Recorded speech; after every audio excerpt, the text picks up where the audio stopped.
नमस्ते, प्रणाम। एक बार पुनः आप सभी का रियल रिपोर्टर न्यूज पर स्वागत है, अभिनंदन है। मैं बता रहा था प्रकाश राज, मैंने उन्हें प्रकाश जयेश कहा था थोड़ी देर पहले। प्रकाश राज जो विलेन हैं, जो सिंघम में विलेन थे, बहुत सारी आबादी उनको जानती है, पहचानती है। साउथ इंडियन बहुत बड़े एक्टर हैं वो। और वह मोदी जी पर एक ट्वीट करते हुए उन्होंने कहा है कि मोदी जी का ये जो स्वांग है, जो डॉक्टर्स और अपने वाराणसी के तमाम चिकित्सकों से बात करते हुए वो रो पड़े थे, फफक पड़े थे, तो ये उनका पुराना स्टाइल है, ये आज का बात नहीं है। वो बहुत बड़े कलाकार हैं, बात भी सही है। बहुत बड़ा कला और दमखम तो मोदी जी में है, इसमें कोई संदेह नहीं है। बहुत शानदार परफॉर्मेंस उन्होंने किया है। उन्होंने ट्वीट में अपने बाकायदा उनका एक वीडियो क्लिप भी जारी किया है, उसमें कहा है क्या बॉडी लैंग्वेज है, क्या परफॉर्मेंस है। खैर, फिल्मी लोग हैं, आप लोग सोच रहे होंगे कि उनके अंदर ये ऐब है। जैसे अनुपम खेर जी उनकी तारीफ करते रहते हैं, मोदी जी की प्रशंसा करते रहते हैं, उसी तरह प्रकाश राज उनकी निंदा करते रहते हैं।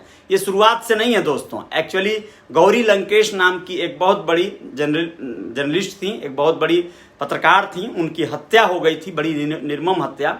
ये गलत हुआ था, और जब हत्या की गई थी तो इस तरह के जो शासन सत्ता में लोग थे, उन लोगों ने बाकायदा इस पर कई लोगों ने सेलिब्रेशन किया था, कई लोगों ने एंजॉय किया था, पार्टियां किया था और तारीफ किया था, और गौरी लंकेश को गलत ठहराया था, उनकी हत्या को सही ठहराया था।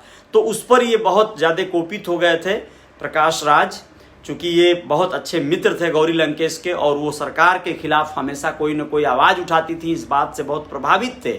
सरकार के खिलाफ आवाज़ उठाने वाले लोग हर समय गलत नहीं होते। सरकार को कहीं न कहीं चौकस चाक चौबंद में रखने के लिए आवाज़ उठाना भी बहुत ज़रूरी है। चलिए हम बात करते हैं देश के बेटियों की, जो अपने माता पिता का ही नहीं बल्कि प्रदेश का, देश का, अपने गांव का, शहर का, कस्बे का नाम रोशन करती हैं, उन्हें गर्वान्वित करती हैं। ऐसी एक बेटी की बात करेंगे। दैनिक भास्कर में एक रिपोर्ट आई है जिसको इंद्रभूषण मिश्रा ने तैयार किया है। वो रिपोर्ट बहुत शानदार है, उसको मैं पढ़ा, बड़ा अच्छा लगा। और उसमें ये जानकारी मिली कि पश्चिमी चंपारण की एक बिटिया बहुत ही बड़ा कार्य किए हैं, बहुत ही बड़ा उन्होंने अचीवमेंट किया है, और बहुत बड़ा गरीबों के, किसानों के हित में उन्होंने प्रकल्प खड़ा कर दिया है। पश्चिमी चंपारण की नेहा उपाध्याय, जी हाँ, दिल्ली में रहती थी। उनके पिता सरकारी टीचर हैं, टीचर नहीं है, सरकारी एम्प्लॉई हैं, गवर्नमेंट जॉब में हैं, और वह बहुत अच्छी शिक्षा दीक्षा, शुरुआती जो शिक्षा दीक्षा हुई नेहा उपाध्याय की, वह दिल्ली में ही हुई। लेकिन उसके आगे की पढ़ाई के लिए वह जो मास्टर डिग्री और जो ग्रेजुएशन करना होता है, 2012 में वह पहुंच गई थी आपके लंदन से उन्होंने मास्टर डिग्री लिया, उन्होंने ग्रेजुएशन कंप्लीट किया, और 2 साल वहां पे रिसर्च टीचर के तौर पे, मतलब एक जॉब पे रही, एक स्कूल पे उन्होंने बाकायदा बच्चों को पढ़ाने का काम किया, और वहां पे बाकायदा जॉब किया 2 साल तक। इस दौरान उनको अपने देश की तमाम खबरें, जानकारियां पढ़ने को न्यूज के माध्यम से, सोशल मीडिया के माध्यम से मिलती रहीं, और वो बड़ी दुखी होती थी जब किसानों की दुर्दशा और आत्महत्या आदि को यहाँ पर सुनती थी और जानती थी। और उनको अपने विद्यालय में भी एक बहुत बड़ा कैजुअलिटी को फेस करना पड़ा। वो ये कि बच्चे बीमार पड़ रहे थे, तो उनको ये बार बार समझ में नहीं आ रहा था कि ऐसा क्यों हो रहा है। बच्चों के ऊपर उन्होंने एक रिसर्च किया और जानना चाहा कि ऐसा क्यों होता है। तो पता चला जो आजकल के फूड हैं, जो सब्जियां हैं, जो भी इस तरह के आइटम आते हैं मार्केट से, तो उनमें तमाम मिलावट और तमाम तरह के जहरीले पदार्थ जो सम्मिलित होते हैं, उनको उगाने में, कम समय में सब्जियों को प्रोसेस किया जाता है, उगाया जाता है, उसमें तमाम केमिकल यूज किए जाते हैं, जो खाद डाले जाते हैं वो जैविक नहीं होते। मतलब तमाम तरह की उन्होंने कमियां देखी, और उस पर उनका दिमाग काम किया। वो अपने इंडिया वापस आई, और आप लोगों को बताना चाहेंगे कि उन्होंने ऑर्गेनिक फार्मिंग और इको विलेज मॉडल के ऊपर काम करना शुरू किया।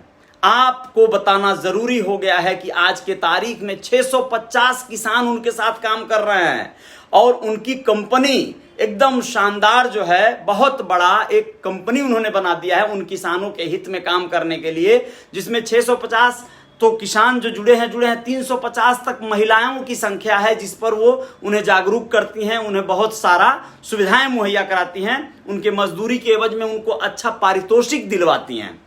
ये सब कैसे होता है आप लोगों को बताना जरूरी है कि बिहार, हरियाणा, महाराष्ट्र, सिक्किम, लद्दाख आदि की इन्होंने यात्रा की, जमकर शोध किया, यहाँ के किसानों से मिली नेहा उपाध्याय, और उसके बाद एक एनजीओ के तरफ से इनको ऑफर आया, है ना, अवेयरनेस एक प्रोग्राम के लिए, कैंपेनिंग के लिए, कि लद्दाख से कि भाई आप आइए और आपकी जो जागरूकता अभियान है यहाँ के लोगों के लिए कुछ कीजिए।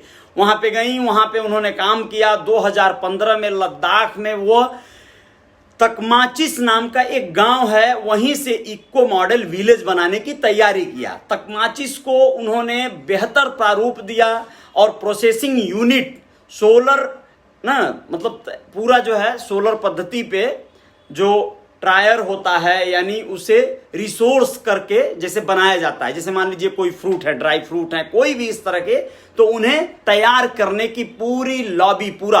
अब आप कहेंगे कि ये जो अपना जो विलेज जिसको इन्होंने इको मॉडल बनाने का प्रयास किया, ये क्या है? तो इको मॉडल वो होता है कि जैसे कोई गांव है, वहां पर जो भी चीजें हैं, जो भी वहां के गांव में पैदावार हो रही हैं, खेती कुछ भी, तो वहां के लोगों को कहीं बाहर न जाना पड़े, भोजन के लिए कहीं इधर उधर न भटकना पड़े, वहीं से तैयार किया जाए, सब्जियां तैयार हों वहां का, यहां तक कि जो भी मतलब यूज करने वाली जो चीजें हैं गांव में, जो भी उपयोग में लाने वाली चीजें हैं, वो सब वहीं तैयार की जाएं।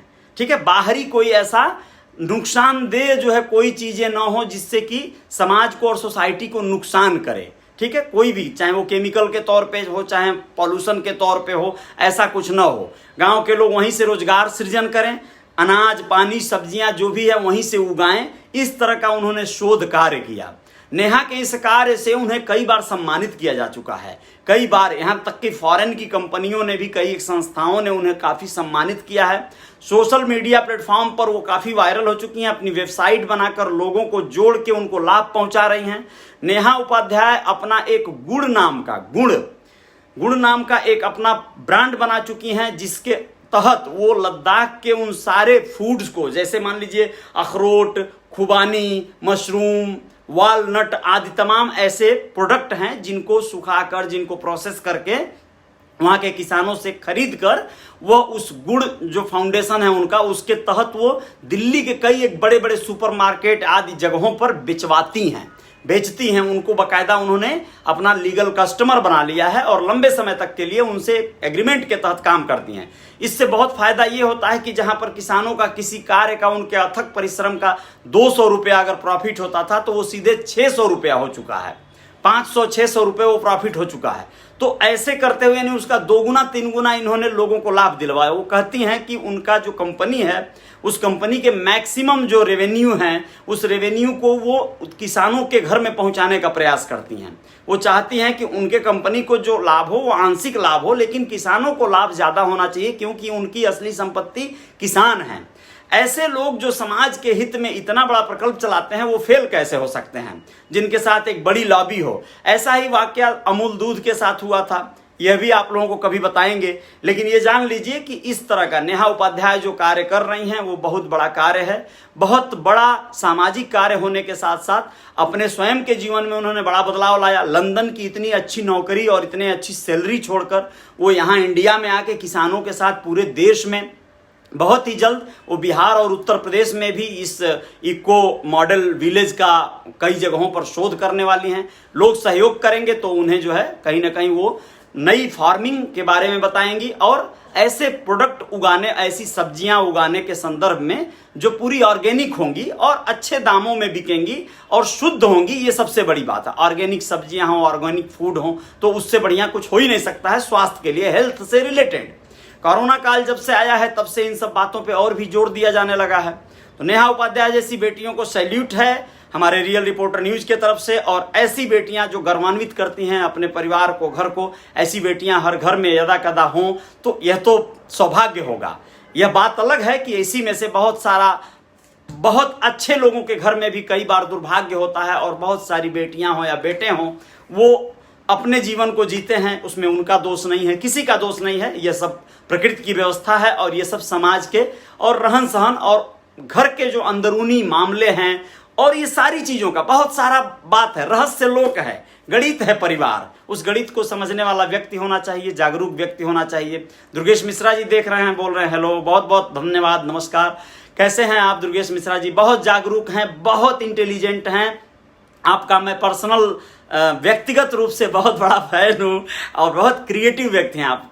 हम लोग साथ में कुछ दिन काम किए हैं। वीएन बालाजी ग्रुप गोरखपुर का हमारा संभ्रांत अभिषेक पांडे जी का बहुत शानदार प्रकल्प है। वीएन बालाजी रियल एस्टेट के बड़े कारोबारी हैं गोरखपुर के, वहाँ पे हम लोग मिले थे और बहुत अच्छा हम लोगों में एक कॉम्बिनेशन था। और दुर्गेश जी बड़े शांत स्वभाव के, बड़े जागरूक पर्सन हैं और युवा हैं, तेज हैं, लेकिन इनकी गंभीरता इनको जो है सिद्ध करती है कि ये बहुत सुलझे हुए व्यक्ति हैं। और अब ये लखनऊ में किसी एक और बड़ी कंपनी के साथ कार्य करते हैं। जो भी प्रोजेक्ट है बताया जाएगा आप लोगों को। आप लोग बने रहिएगा रियल रिपोर्टर न्यूज पर। आप लोग मेरे चैनल पे हैं तो सब्सक्राइब कर लीजिएगा, पेज पे हैं तो फॉलो जरूर कर लीजिएगा, अपने दोस्तों से शेयर कीजिएगा। आप लोगों को नई नई जानकारियां लेकर मैं हाजिर होऊंगा। जय जयकार जारी रहेगी। जल्द मिलते हैं। जय हिंद, जय भारत।